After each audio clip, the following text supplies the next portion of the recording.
Kesi ya kupinga matokeo ya uchaguzi mkuu kwa nafasi ya uwakilishi iliyofunguliwa na waliokuwa wagombea wa chama cha ACT Wazalendo leo hii siku ya Jumatano ya Disemba 10 mwaka 2025 imetajwa kwa mara ya kwanza na kusikilizwa katika Mahakama Kuu ya Zanzibar. Kesi hiyo imetajwa na kusikilizwa mbele ya Naibu Faraji Shomari Juma katika Mahakama Kuu iliyopo Tunguu Kusini Unguja, na imeghairishwa hadi itakapofika tarehe 18 Disemba ya mwaka huu ambapo kesi hiyo itasikilizwa tena kwa mara ya pili.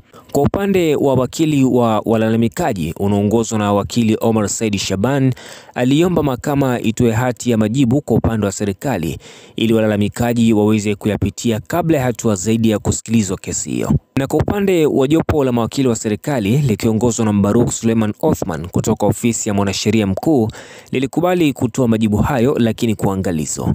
Hii ni taarifa kutokea hapa Zenji Online TV, na kama bado haujajiunga na familia yetu ya Zenji Online TV, tunakusihi sana uweze kujiunga nasi kwa ajili ya kuendelea kupata taarifa mbalimbali kila siku na kila wakati. Hatua ya kiutaratibu wa mashauri kwa mujibu wa kanuni za uendeshaji wa mashauri. Baada ya sisi kufaili mashauri yetu au malalamiko, upande wa pili wa serikali pamoja na tume wameleta majibu yao, na leo kikao cha leo ilikuwa ni kwa mrajis au mbele ya naibu mrajis kujiridhisha kwamba pande mbili zime comply na amri ya mahakama ya kuleta majibu pamoja na kwamba kila kitu kiko sawa.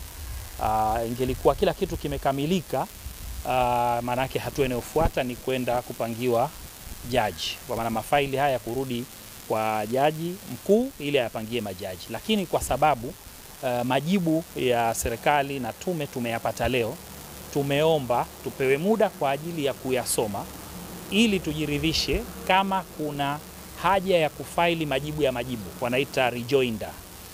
Na kama hakuna haja, basi tutaruhusu Mheshimiwa Mrajisi aendelee na hatua zinazofuata kwa ajili ya kupeleka shauri mbele ya kupeleka mafaili haya kwa jaji mkuu ili ayapangie majaji watakaosikiliza mashauri haya. Na Mheshimiwa Mrajisi ameridhika na amekubaliana na maombi yetu na ametupa wiki moja mpaka tarehe 18 kwa ajili ya kuja tena kukutana hapa na kuweza kutoa maelezo kwamba tunayo majibu ya majibu au hatuna, na sasa hatua nyingine ifuate. Lakini kwa leo kila kitu kimekwenda sawa. Kwa bahati mbaya sana, wakili mkuu wa serikali amejipotosha tu. Ni utaratibu wa kawaida kabisa. Upande unaoleta mashauri una haki ya kufanya majibu ya majibu, na ndio maana naibu mrajisi hakukubaliana na hoja yake, na tulichokiomba sisi sio kufanya marekebisho ya mashauri yetu au ya malalamiko yetu, ni kwenda kujibu yale walioyajibu wao. Ni bahati mbaya msimamo kama ule unatoka kwa wakili mkuu wa serikali, lakini ni utaratibu wa kawaida na ni haki ya mleta malalamiko au mleta madai kuomba kufanya rejoinder. Kwa hiyo sisi tulichokiomba ni rejoinder, na kwa sababu wametusave, ingelikuwa tumesaviwa au tumeletewa majibu mapema kabla ya leo, basi leo tungekuwa tunajua tunakuja kufanya majibu ya majibu au hatuna haja ya kufanya majibu ya majibu, tuende kusikiliza pingamizi za awali ambazo zimewekwa kwenye majibu yao. Sasa taratibu za kimahakama ziko wazi, hakuna ramli. Taratibu za kimahakama ziko wazi, hakuna siri. Ndio maana unapofaili document unampa na upande wa pili, hakuna siri. Kwa hiyo ndio maana majibu yao wametuletea sisi, kwa sababu ni haki yetu tupate. Kwa hiyo nasema haikuwa hoja hata kidogo. Na ndio maana naibu mrajisi hakuweza kuentertain na akaamrisha kwamba sisi tupewe muda wa kwenda kuyasoma ili baadaye tuamue kama tunajibu au hatujibu.